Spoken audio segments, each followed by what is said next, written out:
ಚಿಕ್ಕಮಗಳೂರಿನ ಇತಿಹಾಸದಲ್ಲೇ ಕಂಡು ಕೇಳರಿಯದ ದೊಡ್ಡ ಹಗರಣವೊಂದು ನಡೆದಿರ್ತಕ್ಕಂಥದ್ದು ಆಘಾತಕಾರಿ. ಬಡವರ ಆಧಾರ್ ಕಾರ್ಡ್ ಪಡೆದು ಬಡವರ ಹೆಸರಿನಲ್ಲಿ ಇಂಡಸ್ಇಂಡ್ ಬ್ಯಾಂಕ್ನಲ್ಲಿ, ಆಕ್ಸಿಸ್ ಬ್ಯಾಂಕ್ನಲ್ಲಿ, ಕೋಟಕ್ ಮಹೇಂದ್ರ ಬ್ಯಾಂಕ್ನಲ್ಲಿ, HDFC bank, IDFC bank, SBI, RBL bank, ICICI bank, federal bank, ಹೀಗೆ ವಿವಿಧ ಬ್ಯಾಂಕ್ಗಳಲ್ಲಿ ಬಡವರ ಆಧಾರ್ ಕಾರ್ಡ್ ಪಡೆದು ನಿಮಗೆ ಸರ್ಕಾರದಿಂದ ಹಣ ಬರುತ್ತೆ, ನಿಮಗೆ ಮೋದಿ ದುಡ್ಡು ಬರುತ್ತೆ ಅಂತ ಹೇಳಿ ಅವ್ರದ್ದೇ ಸಿಮ್ ಕಾರ್ಡ್ ಕೊಟ್ಟು ಬ್ಯಾಂಕ್ ಖಾತೆ ತೆರೆದು ಲಕ್ಷಾಂತರ ರೂಪಾಯಿಗಳ, ಕೆಲವು ಖಾತೆಗಳಲ್ಲಿ ಕೋಟ್ಯಾಂತರ ರೂಪಾಯಿಗಳ ಅಕ್ರಮ ವಹಿವಾಟನ್ನು ಖಾತೆದಾರರಿಗೆ ಗೊತ್ತಿಲ್ಲದಂತೆ ನಡೆಸಿರುವ ಮಾಹಿತಿ ಲಭ್ಯ ಆಗಿದೆ. ಈ ಥರ ಸಾವಿರಾರು ಜನರ ಹೆಸರಿನಲ್ಲಿ ಖಾತೆ ತೆರೆದಿದ್ದಾರೆ. ಎಲ್ಲದಕ್ಕೂ ಸಿಮ್ ಕಾರ್ಡನ್ನು ಅವರೇ ಪರ್ಚೇಸ್ ಮಾಡಿ ಅವರೇ ಇಟ್ಕೊಂಡಿದ್ದಾರೆ. ಬ್ಯಾಂಕ್ ಪಾಸ್ಬುಕ್ಕನ್ನು ಕೂಡ ಅವರೇ ಇಟ್ಕೊಂಡಿದ್ದಾರೆ. ATM ಕಾರ್ಡನ್ನು ಕೂಡ ಅವರೇ ಇಟ್ಕೊಂಡಿದ್ದಾರೆ. ಅಮಾಯಕರು ತಮಗೆ ಸಿಗಬಹುದಾದ ಅಲ್ಪ ಹಣದ ಆಸೆಗೆ ಕೆಲವರು ಬ್ರೋಕರ್ಗಳು ಅವರನ್ನು ಮನವೊಲಿಸಿದ ಕಾರಣಕ್ಕೆ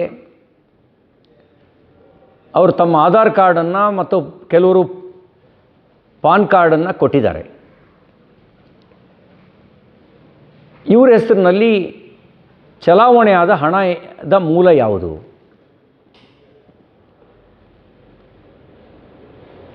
ಇದರ ಸಮಗ್ರ ತನಿಖೆ ಆಗಬೇಕು. ಯಾತಕ್ಕಾಗಿ ಬಡವರ ಖಾತೆಗೆ ಹಣ ಹಾಕಿ ಹಣ ತೆಗೆದಿದ್ದಾರೆ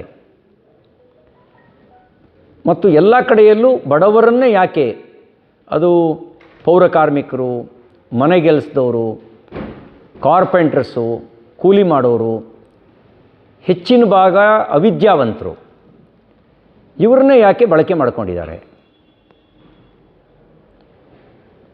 ಇದರ ಸಮಗ್ರ ತನಿಖೆ ಆಗಬೇಕು. ಮತ್ತು ಹಣದ ಮೂಲ ಯಾವುದು? ಕೆಲವರು ಹೇಳ್ತಾರೆ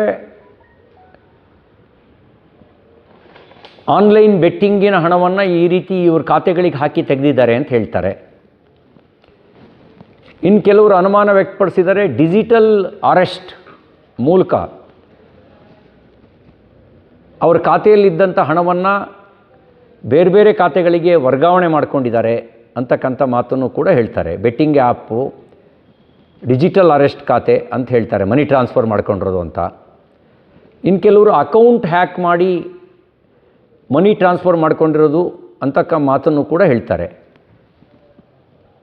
ಆದರೆ ಕೋಟ್ಯಾಂತರ ರೂಪಾಯಿಗಳ ವ್ಯವಹಾರ ಆಗಿರೋದು ಭಾಳ ಸ್ಪಷ್ಟವಾಗಿ ಕಾಣ್ತಾ ಇದೆ. ಈ ಜಾಲ ಬರೀ ಚಿಕ್ಕಮಗಳೂರಿಗೆ ಮಾತ್ರ ಸೀಮಿತ ಆಗಿಲ್ಲ, ಅಂತರ್ಜಿಲ್ಲೆ, ಅಂತರ್ರಾಜ್ಯ ಮತ್ತು ಅಂತಾರಾಷ್ಟ್ರೀಯ ಮಟ್ಟದ ಜಾಲ ಇದೆ ಅಂತಕ್ಕಂಥ ಅನುಮಾನನೂ ಕೂಡ ವ್ಯಕ್ತಪಡಿಸ್ತಾ ಇದ್ದಾರೆ. ಈಗಾಗಲೇ ಹನುಮಂತ ಮತ್ತು ಆನಂದ್ ಅಂತಕ್ಕಂಥ ಇಬ್ಬರು ದೂರುದಾರರು ದೂರು ಕೊಟ್ಟಿದ್ದಾರೆ. ಆನಂದ ಸನ್ ಆಫ್ ನಾಗರಾಜು ಅವರ ಹೆಸರಿನ ಅವರ ಖಾತೆಗೆ 26,50,517 ರೂಪಾಯಿ ಡೆಬಿಟ್ ಆಗಿದೆ. 26,91,958 ರೂಪಾಯಿ ಕ್ರೆಡಿಟ್ ಆಗಿದೆ. ಅಂದರೆ ಅವರ ಹಣ ಹಾಕಿದ್ದಾರೆ, ಹಣ ತೆಗೆದಿದ್ದಾರೆ. ಇನ್ನೊಬ್ಬರು ಹನುಮಂತು ಅನ್ನೋ ಹೆಸರಿಗೆ 34,78,932 ರೂಪಾಯಿ ಕ್ರೆಡಿಟ್ ಆಗಿದೆ. 33,28,274 ರೂಪಾಯಿ ಡೆಬಿಟ್ ಆಗಿದೆ. ಹಾಗೆ ಇನ್ನೊಬ್ಬರು ಅಶ್ವಿನಿ ಮನೆ ಕೆಲಸ ಮಾಡೋರು, ಅವ್ರ ಹೆಸರಿಗೆ 28,94,520 ರೂಪಾಯಿ ಕ್ರೆಡಿಟ್ ಆಗಿದೆ.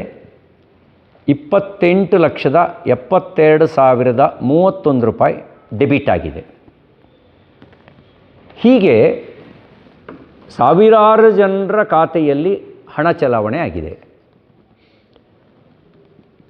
ಕೆಲವರು ದುಬೈನಲ್ಲಿ ಇದರ ಕಿಂಗ್ ಪಿನ್ ಇದ್ದಾರೆ ಅಂತ ಹೇಳ್ತಾರೆ. ಇದರೆಲ್ಲದರ ಸಮಗ್ರ ತನಿಖೆ ಆಗಬೇಕು. ನನಗನ್ಸುತ್ತೆ ಈ ತನಿಖೆ CBI ಮತ್ತು EDಯ ಮೂಲಕ ಆಗೋದು ಸೂಕ್ತ ಇದೆ. ನಾವು ಕೂಡ ಕೇಂದ್ರದ ಗೃಹ ಸಚಿವರಿಗೆ ಮತ್ತು ರಾಜ್ಯದ ಮುಖ್ಯಮಂತ್ರಿಗಳಿಗೆ CBI ಮತ್ತು EDಯ ಮೂಲಕ ತನಿಖೆ ನಡೆಸೋದಕ್ಕೆ ಮನವಿ ಮಾಡ್ಕೊಳ್ತೀವಿ. ಈ ಪ್ರಕರಣದಲ್ಲಿ ಕಿಂಗ್ ಪಿನ್ ಯಾರೋ ಅವ್ರನ್ನ ಬಂಧಿಸಬೇಕು. ಈಗ ನನಗಿರೋ ಮಾಹಿತಿ 6 ಜನರನ್ನು ಬಂಧಿಸಿದ್ದಾರೆ ಅನ್ನೋ ಮಾಹಿತಿ ಇದೆ.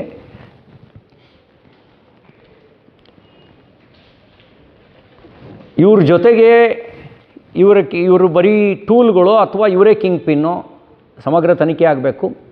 ಕಿಂಗ್ ಪಿನ್ಗಳು ಯಾರಿದ್ದಾರೆ ಅವ್ರನ್ನ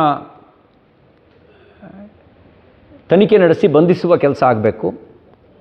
ಅವರು ವಿದೇಶದಲ್ಲಿದ್ದರೆ ಅದಕ್ಕೆ ಸೂಕ್ತ ಕೇಂದ್ರ ಸರ್ಕಾರದ ತನಿಖಾ ಏಜೆನ್ಸಿ ತನಿಖೆ ಮಾಡೋದೇ ಸೂಕ್ತ.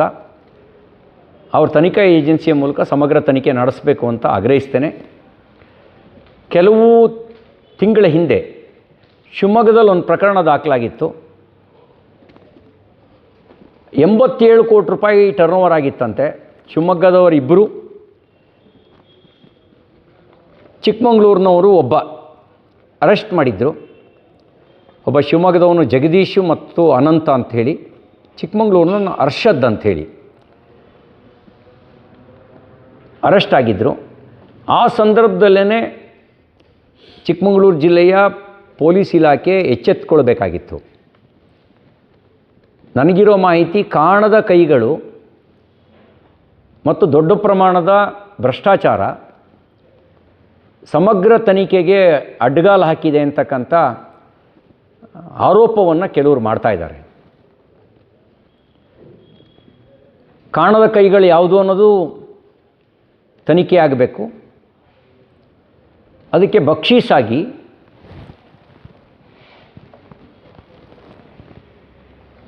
ಒಬ್ಬ ಜನಪ್ರತಿನಿಧಿಯ ಹುಟ್ಟಿದ ಹಬ್ಬದಕ್ಕೆ ಊರು ತುಂಬ ಇವರೆಲ್ಲರೂ ಫ್ಲೆಕ್ಸ್ ಹಾಕಿ ಕಾಣಿಕೆ ಕೊಟ್ರಂತೆ.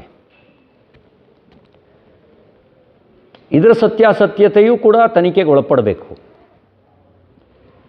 ಇಂಥ ಕ್ರಿಮಿನಲ್ಗಳನ್ನು ಬೆಂಬಲಿಸೋದು ರಾಷ್ಟ್ರದ್ರೋಹದ ಕೆಲಸ ಆಗತ್ತೆ. ಅಕಸ್ಮಾತ್ ಇಂಥ ಕ್ರಿಮಿನಲ್ಗಳನ್ನು ಬೆಂಬಲಿಸಿ ರಾಜಕಾರಣ ಮಾಡಿದರೆ ಅದಕ್ಕಿಂತ ದ್ರೋಹದ ಕೆಲಸ ಇನ್ನೊಂದಿಲ್ಲ.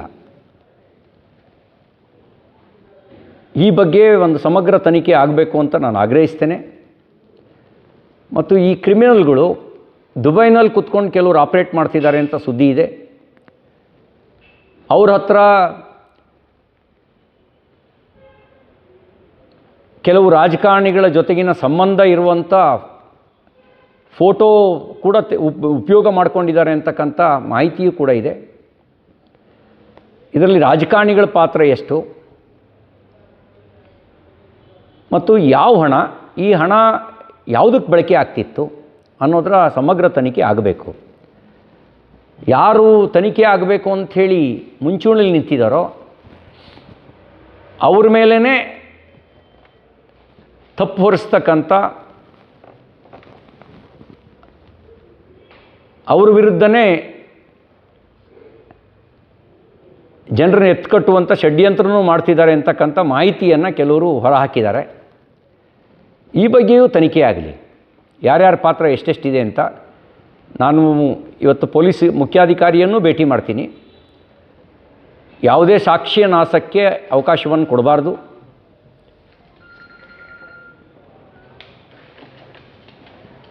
ಪ್ರಾಥಮಿಕ ಹಂತದ ತನಿಖೆಯನ್ನು SP ಮಾನಿಟರ್ ಮಾಡಬೇಕು. ಸಮಗ್ರ ತನಿಖೆಗಾಗಿ CBIಗೆ ಮತ್ತು EDಗೆ ಈ ಪ್ರಕರಣವನ್ನು ವಹಿಸ್ಕೊಡ್ಬೇಕು. ಸಾವಿರಾರು ಕೋಟಿ ರೂಪಾಯಿಗಳ ಟರ್ನೋವರ್ ಆಗಿರ್ತಕ್ಕಂಥ ಸಾಧ್ಯತೆಗಳಿದ್ದಾವೆ. ಈ ಹಣ ಎಲ್ಲಿಂದ ಬಂತು? ಯಾರಿಗೆ ಸೇರಿದ ಹಣ? ಯಾತಕ್ಕಾಗಿ ಬಡವರ ಖಾತೆಗೆ ಹಾಕಿ ವಾಪಸ್ ತೆಗೆದುಕೊಂಡಿದ್ದಾರೆ? ಮತ್ತು ಇದರಿಂದ ಏನಾದರೂ ಭಯೋತ್ಪಾದಕ ಚಟುವಟಿಕೆಗಳಿಗೆ ಅಥವಾ ರಾಷ್ಟ್ರದ್ರೋಹದ ಚಟುವಟಿಕೆಗಳಿಗೆ ಈ ಹಣದ ಬಳಕೆ ಆಗ್ತಾ ಇದೆಯಾ? ಇದರೆಲ್ಲದರ ಸಮಗ್ರ ತನಿಖೆ ಆಗಬೇಕಾದ ಅವಶ್ಯಕತೆ ಇದೆ. ಮತ್ತು ಇದರಲ್ಲಿ ಪಾಲ್ಪಡೆದಂಥ ಪಾಲ್ದಾರರು ಯಾರ್ಯಾರು? ಈಗ ಬಂಧನಕ್ಕೊಳಪಟ್ಟವರು ಅವರು ಈ ಹಗರಣದ ಸೂತ್ರಧಾರರು ಅಥವಾ ಪಾತ್ರದಾರರು?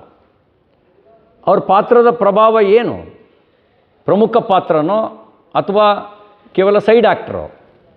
ಕಮಿಷನ್ನಿಗೋಸ್ಕರ ಕೆಲಸ ಮಾಡ್ತಿರೋರು ಅಥವಾ ಇವರೇ ಅದರ ಕಿಂಗ್ ಪಿನ್ಗಳು? ಇದರೆಲ್ಲದರ ಸಮಗ್ರ ತನಿಖೆ ಆಗಬೇಕು ಅಂತ ಹೇಳಿದ್ರೆ ಎಲ್ಲ ದಾಖಲೆಗಳನ್ನು ಸಂರಕ್ಷಿಸಿಡಬೇಕು, ಸಾಕ್ಷಿನಾಶ ಆಗದಂಗೆ ನೋಡ್ಕೊಳ್ಬೇಕು, ಅದು ಸಮಗ್ರ ತನಿಖೆ ಮಾಡಬೇಕು ಅಂಥೇಳಿ ನಾನು ಈ ಸಂದರ್ಭದಲ್ಲಿ ಆಗ್ರಹಿಸ್ತೇನೆ. ಹಿಂದೊಮ್ಮೆ ತೆಲಂಗಾಣದಲ್ಲಿ ಮೊಕದ್ದಮೆ ದಾಖಲಾದಾಗ ಅಲ್ಲಿನ ಸೈಬರ್ ಪೊಲೀಸ್ ಬಂದಿದ್ರಂತೆ. ಆಗಲೇ ಚಿಕ್ಕಮಗಳೂರಿನ ಪೊಲೀಸರು ಯಾಕೆ ನೀವು ಗಂಭೀರವಾದ ಕ್ರಮ ತಗೊಳ್ಳಲಿಲ್ಲ? ಯಾಕೆ ಅವತ್ತು ರಾಜಿ ಪಂಚಾಯಿತಿ ಮಾಡಿದ್ರಿ? ಯಾಕೆ ಮುಚ್ಚಾಕಿದ್ರಿ?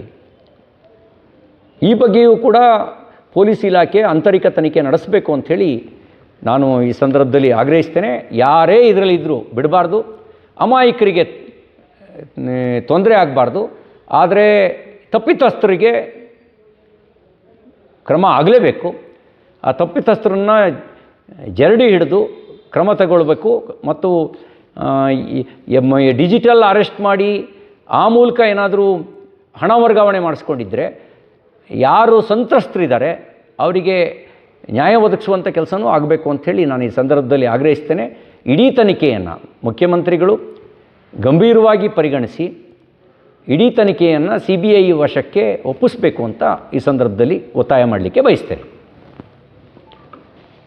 ಸರ್, ಈಗ ಯಾರೋ ಒಬ್ಬರು ಜನಪ್ರತಿನಿಧಿ ಬರ್ಡೇ ಆಚರಣೆ ಈ ಒಂದು ಹಗರಣಕ್ಕೂ ಲಿಂಕ್ ಮಾಡಿದ್ದೀವಿ.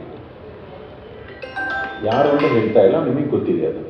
ಅದು ಜುಲೈ ತಿಂಗಳಲ್ಲಿ ಆಚರಣೆ ಮಾಡಿದ್ರು, ಅದು ಜೂನ್ ತಿಂಗಳಲ್ಲಿ ಆಚರಣೆ ಮಾಡಿದ್ರು. ನಾನು ಹೇಳೋದು ಇದ್ರ ಬಗ್ಗೆಯೂ ತನಿಖೆ ನಡೆಸಲಿ ಅಂತ. ಈಗ ಕೆಲವರು ಇದರೊಳಗೆ ಇರುವಂಥ ಕಿಂಗ್ ಪಿನ್ಗಳು ಅಥವಾ ಇಲ್ಲಿಗೇನು ಅರೆಸ್ಟ್ ಆಗಿದ್ದಾರೆ, ಅರೆಸ್ಟ್ ಆಗಿರೋವರೆಗೂ ಇವರಿಗೂ ಇರೋ ಸಂಬಂಧ ಏನು? ಕೇವಲ ರಾಜಕೀಯ ಸಂಬಂಧನೋ? ರಾಜಕೀಯ ನಾಯಕರ ಹತ್ರ ಯಾರು ಬೇಕಾದ್ರೂ ಬಂದು ಫೋಟೋ ತೆಗೆಸ್ಕೊಂಡ ತಕ್ಷಣ ನಾನು ಅವ್ರನ್ನ ಇದರಲ್ಲಿ ಅಕ್ರಮಕ್ಕೆ ಪಾಲ್ದಾರರಾಗಿದ್ದಾರೆ ಅಂತ ಭಾವಿಸೋದಿಲ್ಲ.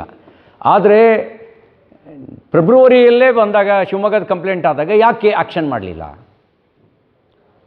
ತೆಲಂಗಾಣದವರು ಸೈಬರ್ ಕ್ರೈಮ್ನವರು ಇಲ್ಲಿಯ ಸೈಬರ್ ಪೊಲೀಸರನ್ನ ತನಿಖೆ ನಡೆಸೋದಕ್ಕೆ ಹೇಳಿದಾಗ ಯಾಕೆ ಅಲ್ಲಲ್ಲಿಗೆ ತೇಪೆ ಹಾಕೋ ಕೆಲಸ ನಡೀತು? ಆ ರೀತಿ ಇನ್ಫ್ಲೂಯೆನ್ಸ್ ಮಾಡಿ ಯಾರು ಪ್ರಭಾವಿಗಳು ಇಡೀ ಪ್ರಕರಣವನ್ನು ಮುಚ್ಚಾಕೋದಕ್ಕೆ ಏನಾದ್ರು ಪ್ರಯತ್ನ ಮಾಡಿದಾರಾ? ಇದ್ರ ತನಿಖೆಯೂ ಆಗಲಿ, ಇದ್ರ ತನಿಖೆಯೂ ಆಗಬೇಕು ಅಂತ ನಾನು ಆಗ್ರಹಿಸ್ತೇನೆ. ಮತ್ತು ಕೋತಿ ತಾನು ತಿಂದು ಮೇಕೆ ಬಾಯಿಗೆ ಒರೆಸ್ದಂತೆ ಇವರು ಯಾರೋ ಸೇರಿಕೊಂಡು ಭ್ರಷ್ಟತನ ಮಾಡಿ ಇನ್ಯಾರ್ದೋ ತಲೆಗೆ ಕಟ್ಟುವಂಥ ಷಡ್ಯಂತ್ರಕ್ಕೆ ಅವಕಾಶ ಆಗಬಾರ್ದು. ಹಂಗಾಗಿ ಒಂದು ಸಮಗ್ರ ತನಿಖೆ ಆಗಬೇಕು ಅಂತ ನಾನು ಬಯಸ್ತೇನೆ. ಅಲ್ಲ, ಇದು ಸಕ್ರೆಪಟ್ಟಣದಲ್ಲಿ ಶೂಟರ್ ಪ್ರಕರಣ ಆಗಿದೆ ನಿಮ್ಮ ಎಲೆಕ್ಷನ್ ಪೂರ್ವದಲ್ಲಿ. ಆ ಒಂದು ವಿಷಯಗಳಲ್ಲಿ ತೊಡಗಿಸಿಕೊಂಡಿರೋ ವ್ಯಕ್ತಿಗಳಿಗೂ ಇದಕ್ಕೆ ಏನಾದ್ರು ಸಂಬಂಧ ಇರುವಂಥದ್ದು ಏನಾದ್ರು ನಿಮಗೆ ಸಂಶಯ ಇದೆಯಾ? ಈಗ ಮೇಲ್ನೋಟಕ್ಕೆ ಆ ರೀತಿ ಅನುಮಾನಗಳು ವ್ಯಕ್ತ ಆಗ್ತಾ ಇದ್ದಾವೆ. ಆದರೆ ಸಮಗ್ರ ತನಿಖೆಯಾಗಿ ಮಾಡಬೇಕಾಗಿರೋ ಕೆಲಸ ಪೊಲೀಸ್ ಇಲಾಖೆಯ ಕೆಲಸ. ಹಾಗಾಗಿಯೇ ನಾನು ಹೇಳ್ತೀನಿ. ಮತ್ತಿದು ಅಂತರ್ ಜಿಲ್ಲೆ ಮಾತ್ರ ಇಲ್ಲ, ಅಂತರ್ರಾಜ್ಯ ಮತ್ತು ಅಂತಾರಾಷ್ಟ್ರದ ಜಾಲ ಇದು. ಈಗ ಹೇಳ್ತಾ ಇರೋ ಪ್ರಕಾರ ನಾನು ಹೆಸರು ಹೇಳೋದಕ್ಕೆ ಸೂಕ್ತ ಆಗಲ್ಲ, ಹಂಗಾಗಿ ನಾನು ಹೆಸರು ಹೇಳ್ತಿಲ್ಲ. ಕಿಂಗ್ ಪಿನ್ಗಳು ದುಬೈನಲ್ಲಿ ಕೂತಿದ್ದಾರಂತೆ, ತಿನ್ನಕ್ಕೆ ಅನ್ನ ಇಲ್ಲದೆ ಇದ್ದವರು ಫೆರಾರಿ ಕಾರ್ ಇಟ್ಕೊಂಡು ಓಡಾಡ್ತಾರಂತೆ, 4-5 ಕಾರ್ ಇಟ್ಕೊಂಡು ಓಡಾಡ್ತಾ ಇದ್ದಾರಂತೆ. ಒಂದು ಕಾಲಕ್ಕೆ ಭಿಕ್ಷೆ ಬಿಡ್ತಿದ್ರಂತೆ ಚಿಕ್ಕಮಗಳೂರಿನವರು. ಎಲ್ಲಿಂದ ಬಂತು? ದಿಢೀರ್ ಆದಾಯದ ಹೆಚ್ಚಳ ಆಗಲಿಕ್ಕೆ ಕಾರಣ ಏನು?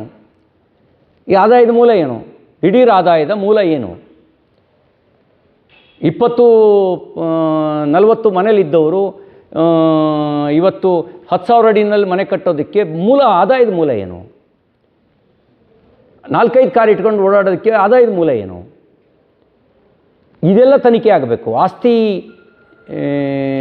ಪರ್ಚೇಸ್ ಮಾಡ್ತಿರೋದಕ್ಕೆ ಇವರುಗಳು ಈ ವ್ಯವಹಾರದಲ್ಲಿರೋರು ಇನ್ಯಾರ್ಯಾರು ಪಾತ್ರ ವಹಿಸಿದ್ದಾರೆ ಆಗಬೇಕು. ಇತ್ತೀಚೆಗೆ ಒಂದು ಆದಿಶಕ್ತಿ ನಗರದಲ್ಲಿ ಒಂದು ಹಲ್ಲೆ ನಡೆದಿತ್ತು, ಯೂತ್ ಕಾಂಗ್ರೆಸ್ನ 2 ಬಣಗಳ ನಡುವಿನ ಬಡಿದಾಟ ಅಂಥೇಳಿ. ಆ 2 ಬಣಗಳ ಬಡಿದಾಟದ ಹಿಂದೆನೂ ಈ ಹಗರಣದ ಬಗ್ಗೆ ಸುದ್ದಿ ಕೇಳಿಬರ್ತಾಯಿದೆ. ಈಗ ಈ ಹಗರಣದ ಹಣದ ಹಂಚಿಕೆಗೆ ಸಂಬಂಧಪಟ್ಟಂತೆಯೇ ಬಣದ ಬಡಿದಾಟ ಆಗಿದ್ದು ಅನ್ನೋಂಥದ್ದು ಕೂಡ ಈಗ ಸುದ್ದಿ ಕೇಳಿಬರ್ತಾಯಿದೆ. ಇದೆಲ್ಲ ಸತ್ಯಾಸತ್ಯತೆ ತನಿಖೆ ಆಗಬೇಕಲ್ಲ, ತನಿಖೆ ಹಳ್ಳ ಹಿಡಿಸ್ಬಾರ್ದಲ್ಲ. ಅದಕ್ಕೆ ತನಿಖೆ ಹಳ್ಳ ಹಿಡಿದಂಗೆ ನೋಡ್ಕೊಳ್ಬೇಕು ಅಂತ ಹೇಳಿದ್ರೆ ಸಮಗ್ರ ತನಿಖೆ ಆಗಬೇಕು. ಮತ್ತು ಇದನ್ನು ಯಾವುದೋ ಒಂದು ಅಸಾಲ್ಟ್ ಪ್ರಕರಣದ ರೀತಿ ಪರಿಗಣಿಸಬಾರ್ದು. ಯಾಕೆಂದರೆ ಇದರಲ್ಲಿ ಭಾಳ ದೊಡ್ಡ ಕ್ರೈಮ್ ಇದೆ, ರಾಷ್ಟ್ರಘಾತಕವಾಗಿರೋ ಕ್ರೈಮ್ ಇದೆ. ಬಡವರನ್ನು ಬಳಕೆ ಮಾಡ್ಕೊಂಡಿದ್ದಾರೆ. ಬಡವರಿಗೆ ಏನೂ ಗೊತ್ತಿಲ್ಲ, ನಿಮಗೆ ದುಡ್ಡು ಬರುತ್ತೆ ಅಂತ ಅಷ್ಟೇ ಹೇಳಿದ್ದಾರೆ. ಆಧಾರ್ ಕಾರ್ಡ್ ತೊಗೊಂಡಿದ್ದಾರೆ, ಅವರೇ ಸಿಮ್ ಕಾರ್ಡ್ ತಂದು ಕೊಟ್ಟಿದ್ದಾರೆ, ಅವ್ರ ಸಿಮ್ ಕಾರ್ಡ್ ಕೊಟ್ಟು ಅವರೇ ಇಟ್ಕೊಂಡಿದ್ದಾರೆ ಆ ಫೋನ್ನ. ಹಾಗೆಯೇ ಅವ್ರಿಗೆ ಪಾಸ್ಬುಕ್ನೂ ಕೊಟ್ಟಿಲ್ಲ. ಇದರಲ್ಲಿ ಬ್ಯಾಂಕ್ ಅಧಿಕಾರಿಗಳು ಶಾಮೀಲಾಗಿರುವ ಸಾಧ್ಯತೆಗಳು ಇದ್ದಾವೆ. ಬಹುತೇಕ ಬಳಕೆ ಮಾಡ್ಕೊಂಡಿರೋದು ಕೆಲವು ರಾಷ್ಟ್ರೀಕೃತ ಬ್ಯಾಂಕ್ಗಳಾದರೆ ಇನ್ನು ಬಹುತೇಕ ಬ್ಯಾಂಕ್ಗಳು ಖಾಸಗಿ ಬ್ಯಾಂಕ್ಗಳು. ಆ ಖಾಸಗಿ ಬ್ಯಾಂಕ್ಗಳನ್ನು ಬಳಕೆ ಮಾಡ್ಕೊಂಡಿದ್ದಾರೆ. ಮ್ಯಾನೇಜರು ಪಾತ್ರ, ಬ್ಯಾಂಕ್ ಸಿಬ್ಬಂದಿಗಳ ಪಾತ್ರ ಎಷ್ಟು, ಅದರದ್ದು ತನಿಖೆ ಆಗಬೇಕು. ಇದು ಇಂಥ ಒಂದು ದೊಡ್ಡ ಹಗರಣ ಆಳುವವರ ಬೆಂಬಲ ಇಲ್ದಲೇ ನಡೆಯೋಕ್ಕೆ ಸಾಧ್ಯನಾ? ಇದ್ರ ಬಗ್ಗೆನೂ ತನಿಖೆ ಆಗಬೇಕು. ಯಾಕೆಂದರೆ ಈ ಥರದ ಪ್ರಕರಣಗಳು BJP MLA ಇದ್ದಾಗ ಇಂಥವೆಲ್ಲೂ ಸೌಂಡೂ ಆಗ್ತಿರಲಿಲ್ಲ. ಇದ್ರ ಬಗ್ಗೆನೂ ಒಂದು ತನಿಖೆ ಆಗಬೇಕು. ಅಲ್ಲ, ಈಗ ಯಾವ ಈ ಜಾಲ ಇದರ ಬೇರೆ ಎಲ್ಲಿದ್ದಾವೋ ಗೊತ್ತಿಲ್ಲ. ಈಗೇನಾಗಿದೆ, ಇಲ್ಲಿ ಚಿಕ್ಕಮಂಗ್ಳೂರಿನಲ್ಲಿ ಸಾವಿರಾರು ಜನರಿಗೆ ದುಡ್ಡು ಬರುತ್ತೆ. ನನ್ನ ಹತ್ರ ಒಂದು ಡೆಲಿಗೇಷನ್ ಬಂದಿದ್ದರು. ಅವ್ರು ಹೇಳಿದರು, ನಮಗೇನೂ ಗೊತ್ತಿಲ್ಲ ಅಣ್ಣ, ದುಡ್ಡು ಬರುತ್ತೆ ಅಂತ ಹೇಳಿದರು. ನಾವು ನಮ್ಮೊಂದು ಆಧಾರ್ ಕಾರ್ಡ್ ಕೊಡಿ ಅಂದರು, ಕೊಟ್ವಿ. ಬ್ಯಾಂಕ್ನವ್ರನ್ನೂ ಅವರೇ ಕರ್ಕೊಬಂದಿದ್ರು, ಅವರೇ ಸಿಮ್ ಕಾರ್ಡ್ ತೊಗೊಂಡು ಬಂದಿದ್ದರು. ನಮ್ಮ ಆಧಾರ್ ಕಾರ್ಡು ತಗೊಳ್ಳೋದು ಅವರೇ, ಸಿಮ್ ಕಾರ್ಡ್ನ ಅಲ್ಲೇ ತಗೊಂಡು ಮತ್ತು ಅವರೇ ಫೋನ್ ಇಟ್ಕೊಂಡು ಹೋದರು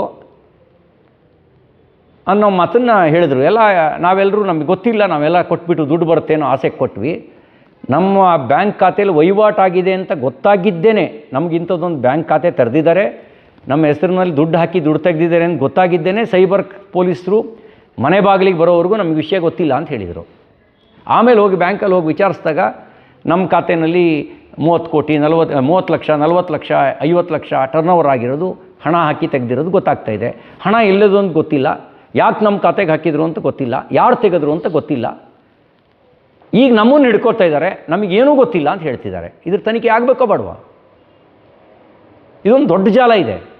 ಮತ್ತು ಶಿವಮೊಗ್ಗದಲ್ಲಿ ಫೆಬ್ರವರಿನಲ್ಲಿ ಪತ್ತೆ ಆಗಿದೆ, ಅಲ್ಲಿ 87 ಕೋಟಿ. ಇಲ್ಲಿ ಎಲ್ಲರ ಖಾತೆಯನ್ನು ಪರಿಶೀಲಿಸಿದಾಗ ಮಾತ್ರ ಸತ್ಯ ಗೊತ್ತಾಗೋದು. ಸೈಬರ್ ಕ್ರೈಮಿಗೆ ಯಾಕೆ ಹೋಯ್ತು ವಿಷಯ? ಈಗ ಈ ಸೈಬರ್ ಕ್ರೈಮ್ ಆಗಿರೋ ಕಾರಣಕ್ಕೋಸ್ಕರ ಸೈಬರ್ ಪೊಲೀಸಿಗೆ ಹೋಯ್ತು. ಹೌದು, ಸೈಬರ್ ಕ್ರೈಮಿಗೆ ಹೋದ ನಂತರನೇ ಸೈಬರ್ ಕ್ರೈಮ್ ಆಗಿರೋ ಕಾರಣಕ್ಕೋಸ್ಕರ ಇದು ಸೈಬರ್ ಪೊಲೀಸಿಗೆ ಹೋಯ್ತು. ಸೈಬರ್ ಕ್ರೈಮ್ ಅನ್ನೋದು, ಸೈಬರ್ ಪೊಲೀಸ್ ಅನ್ನೋದು ಇಟ್ಸ್ ಎ ಪಾರ್ಟ್ ಆಫ್ ನಮ್ಮ ಲೋಕಲ್ ಪೊಲೀಸ್ನ ಒಂದು ಭಾಗ. ಅದು ಈ ಒಂದು ಕೇಸು ಅದರಲ್ಲಿ ನ್ಯಾಯಯುತವಾಗಿ ತನಿಖೆ ಆಗುತ್ತೆ ಅಂತ ನಿಮಗೇನಾದರೂ ನಂಬಿಕೆ ಇದೆಯಾ?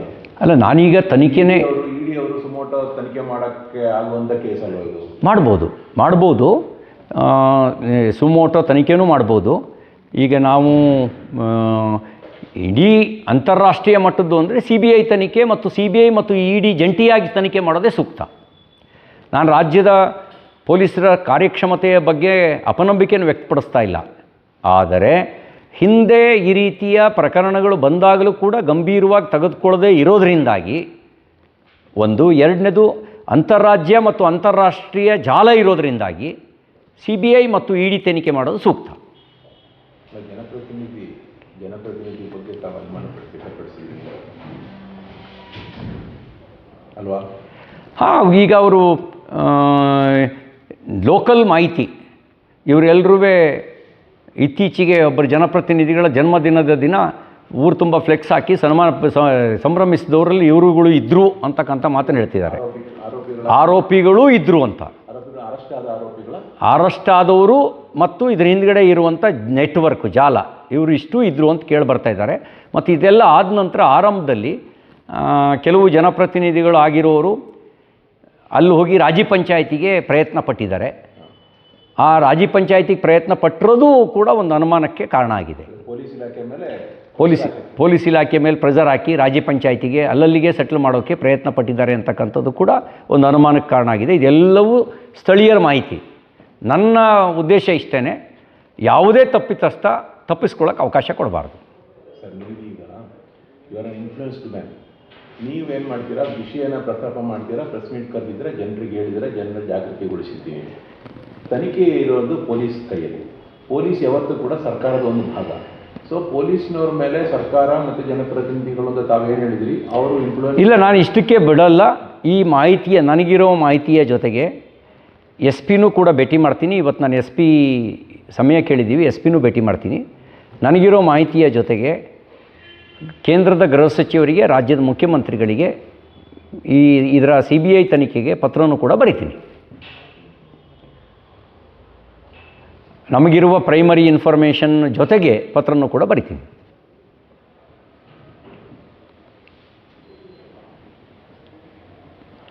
ನಿಮ್ಮ ಪಕ್ಷದವರಲ್ಲ ಜನಪ್ರತಿನಿಧಿ. ನಮಗೆ ನೋಡಿ, ಯಾವ ಪಕ್ಷದವರಿದ್ದರೂ ಅವ್ರ ಮೇಲೆ ಕ್ರಮ ಆಗಲಿ. ಜನಪ್ರತಿನಿಧಿ ಅಂತ ಹೇಳಿದ್ರಲ್ಲ, ನಿಮ್ಮ ಪಕ್ಷದವರು ನಿಮ್ಮ ಮೈತ್ರಿ ಪಕ್ಷದವರು ಅಲ್ವಲ್ಲ. ನೀವು ನನಗೀಗ ಹೇಳಿದ್ರೆ ನಿಮಗೇನಾಗ್ತದೆ, ಅದು ನಾವು ಸುಮ್ಮನೆ ಆರೋಪ ಮಾಡ್ತಾರೆ ಅಂತ ಆಗುತ್ತೆ. ಸಮಗ್ರ ತನಿಖೆ ನಡೆಸಲಿ, ಯಾರೇ ಇದ್ದರೂ ಅವ್ರ ಮೇಲೆ ಕ್ರಮ ಆಗಲಿ. ನೀವು ಸೇರಿದಂತೆ ನೀವು ಹೇಳ್ತಿದ್ದೀರಿ ಎಲ್ಲನೇ ನನ್ನ 22 ವರ್ಷದ ವಿಧಾನಸಭಾ ಸದಸ್ಯನಾಗಿ 20 ವರ್ಷ, MLC ಆಗಿ 2 ವರ್ಷ ಕೆಲಸ ಮಾಡಿದ್ದೀನಿ. ಕ್ರಿಮಿನಲ್ಗಳು ನನ್ನ ಹತ್ರಕ್ಕೂ ಬರೋಕ್ಕೆ ಬಿಟ್ಟಿಲ್ಲ. ಕೆಲವರು ಕ್ರಿಮಿನಲ್ ಕೆಲಸ ಮಾಡಿದವರು ನಮ್ಮ ಜೊತೆ ಇದ್ದು ಗೊತ್ತಾದ ತಕ್ಷಣವೇ ಅವ್ರನ್ನ ದೂರ ಇಟ್ಟಿದ್ದ ಕಾರಣಕ್ಕೇ ಕೆಲವರು ಪಿತೂರಿ ನಡೆಸಿದರು. ನಾನು ಯಾರಿಗೂ ಕ್ರಿಮಿನಲ್ ಚಟುವಟಿಕೆ ಮಾಡೋರನ್ನ ಹತ್ರಕ್ಕೂ ಇಟ್ಕೊಂಡಲ್ಲೇ ರಾಜಕಾರಣ ಮಾಡಿದ್ದೀನಿ. ಕೆಲವರು ದೂರ ಇಟ್ವಿ, ಈ ಕ್ರಿಮಿನಲ್ಲು ಚಟುವಟಿಕೆಗಳಲ್ಲಿ ಭಾಗಿಯಾಗಿದ್ದಾರೆ ಅಂದ ತಕ್ಷಣವೇ. ಆಮೇಲೆ ದೂರ ಇಟ್ಟ ತಕ್ಷಣ ಅವ್ರಿಗೆ ಗೊತ್ತಾಯಿತು, ಇಲ್ಲಿ ನಮ್ಮ ಹತ್ರ ಈ CT ರವಿ ಕೈನಲ್ಲಿ ನಮ್ಮದೇನು ಬೆಳೆ ಬೇಯಲ್ಲ ಅಂತ ಹೇಳಿ ಅವರೇ ದೂರ ಆದರು. ಅದು ಅವರು ಅದ್ರ ಬಗ್ಗೆ ನಾನು ಈಗೇನು ಹೇಳೋಕ್ಕೆ ಬಯಸೋದಿಲ್ಲ. ಆದರೆ ಈ ಕೆಲವರು ದಿಢೀರಂತ ಶ್ರೀಮಂತರಾಗಿದ್ದಾರೆ. ಎಲ್ಲಿಂದ ಬಂತು ಆದಾಯ? ಹಣ ಎಲ್ಲಿಂದ ಬಂತು? ಈ ರೀತಿ ಅಕ್ರಮ ಚಟುವಟಿಕೆ ಹಣ ಇರ್ಬೋದಾ ಅನ್ನೋದು ಒಂದು ಸಂಶಯ. ಇದರೆಲ್ಲರೂ ತನಿಖೆ ಆಗಲಿ.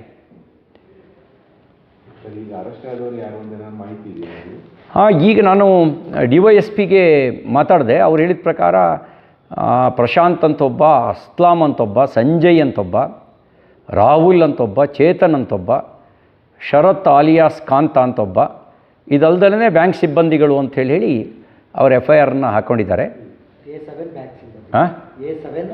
A7 ಬ್ಯಾಂಕ್ ಸಿಬ್ಬಂದಿ ಅಂಥೇಳಿ ಹಾಕೊಂಡಿದ್ದಾರೆ. ಸಮಗ್ರ ಇನ್ನು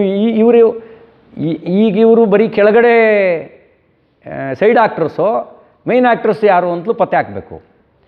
ಈಗ ಇವರು ಬರೀ ಸೈಡ್ ಆ್ಯಕ್ಟ್ರು ಆಗಿರೋ ಸಾಧ್ಯತೆ ಇರ್ತವೆ. ಈಗ ಈ ಥರ ದೊಡ್ಡ ಹಗರಣದಲ್ಲಿ ಇವ್ರ ಕೆಳ ಹಂತದ ಟೂಲ್ಗಳಾಗಿ ಇನ್ಯಾರೋ ಒಬ್ಬ ದುಬೈನಲ್ಲಿ ಕೂತಿದ್ದಾನಂತೆ. ಇತ್ತೀಚಿನವರೆಗೂ ಅವನಿಗೆ ತಿನ್ನಕ್ಕೂ ಅನ್ನ ಇರಲಿಲ್ವಂತೆ 3 ವರ್ಷದ ಹಿಂದೆ. ಆ ಪಾತ್ರದ ಬಗ್ಗೆನೂ ತನಿಖೆ ಆಗಬೇಕು. ಅದ್ರದ್ದು ತನಿಖೆ ಆಗಲಿ. ಯಾಕೆಂದರೆ ಕೆಲವೊಮ್ಮೆ ಈ ಥರ ಶಾರ್ಟ್ಕಟ್ ಮೇಲೆ, ದಂಧೆ ಮೇಲೆ ನಂಬಿಕೆ ಇಟ್ಕೊಂಡವರು ಸುಲಭದಲ್ಲಿ ದುಡ್ಡಾಗೋದ್ರ ಕಡೆಗೆ ಗಮನ ಕೊಡ್ತಿರ್ತಾರೆ. ಹಾಗಾಗಿ ಇಂಥದ್ರ ಬಗ್ಗೆನೂ ತನಿಖೆ ಆಗಬೇಕು.